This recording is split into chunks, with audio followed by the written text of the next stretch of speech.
Yeah, so that field is created. Now we'll jump on to the next data type.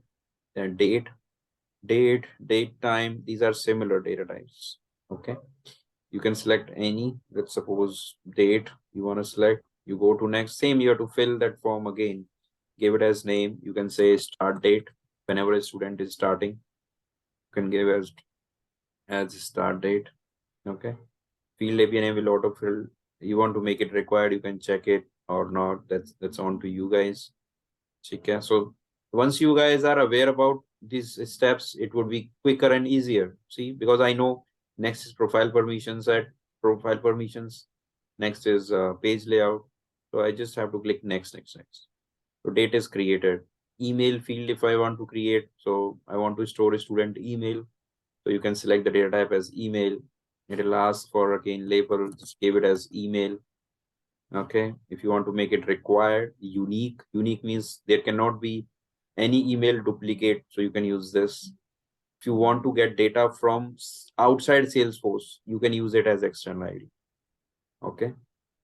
If you want to get the data from outside Salesforce, you can use this checkbox. For now, you guys are not using it, so you can skip it.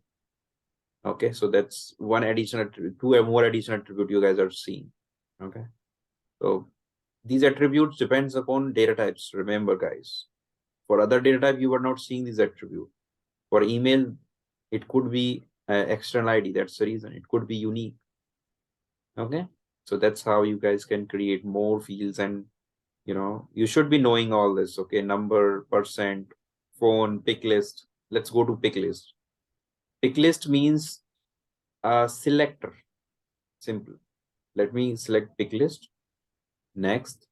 Now, and this name can be hobbies. Student can have hobbies, right? And it could be selected from here. But I would say this would not be a good name. I would say gender. Okay. Reason being, uh, a student, okay, at a time can be male or female. So that's how gender work. Okay. But hobbies can be more, right? That's the reason. So you rename it, you have to remove this field name also. Okay. Now, once you remove it, you go outside the box, you go back to the field name, remove one character, put back R, put click outside the box, you will get the field name auto populated. Okay. Now the data pick list should come from here, enter values with each value separated by new line. So male, female. Okay. These two values I want in that pick list. Okay. You want to arrange it in alphabetical order. You want to default any value. You can use this. Help text, description, anything you want, required you want, anything you can do. Okay. Then next. So that's how pick list value works. You gave a name, you gave the values. That's it. Now I'll show you guys how it looks like. Okay. I'll go here. I'll refresh this form.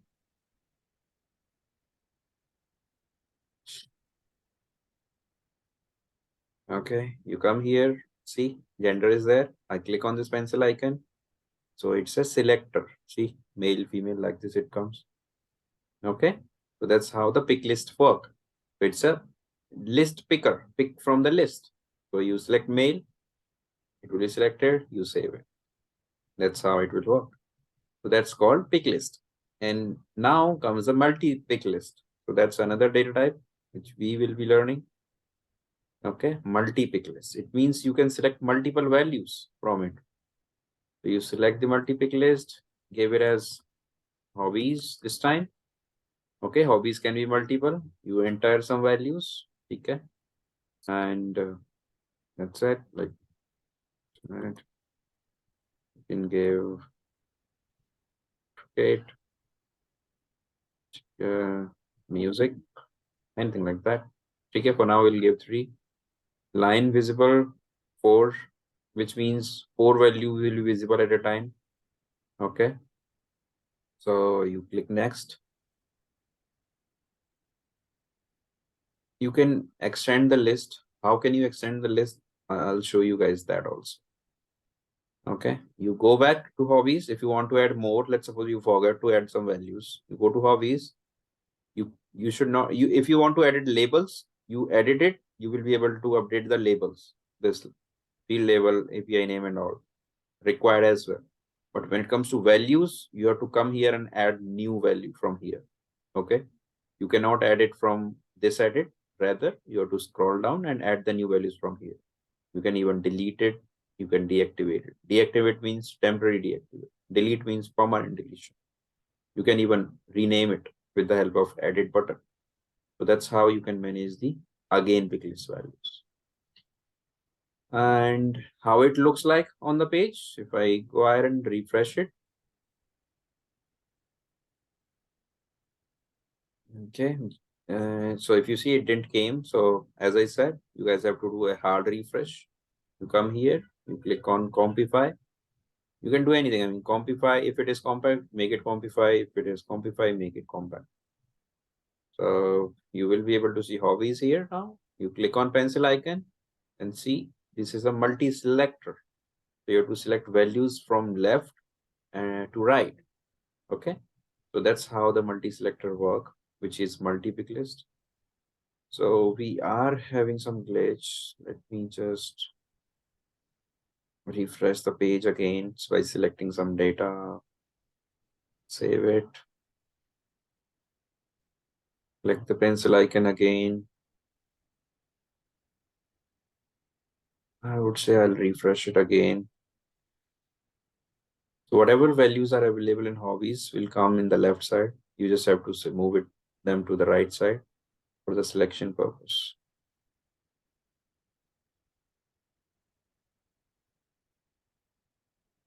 Still, it is not able to select. Let's try to create a new record, fresh record. If you see, auto numbers are increasing automatically. So that's how it will appear actually. You select one or two hobbies at a time. You save it. This is how you will see them here. Okay. If you go to edit, you can edit them. Okay. And save it. So that's how the multi-pick list data type work. Okay. Now let me check if we have any other data type to learn. If I come down, text, right, text field. Text area means if you want to store more text.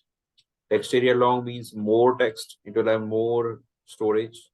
Rich text means, let's suppose you want to store some, bullets point about the student, some image of the student, you can use this. Encrypted means you want to store some password, you can use this. It would have some asterisk signs. So that's the reason encryption work. Time field will only store time. You want to store some URL, you can use the URL data type. Okay. All are same actually. They just have to give the data and then you can store the data in them.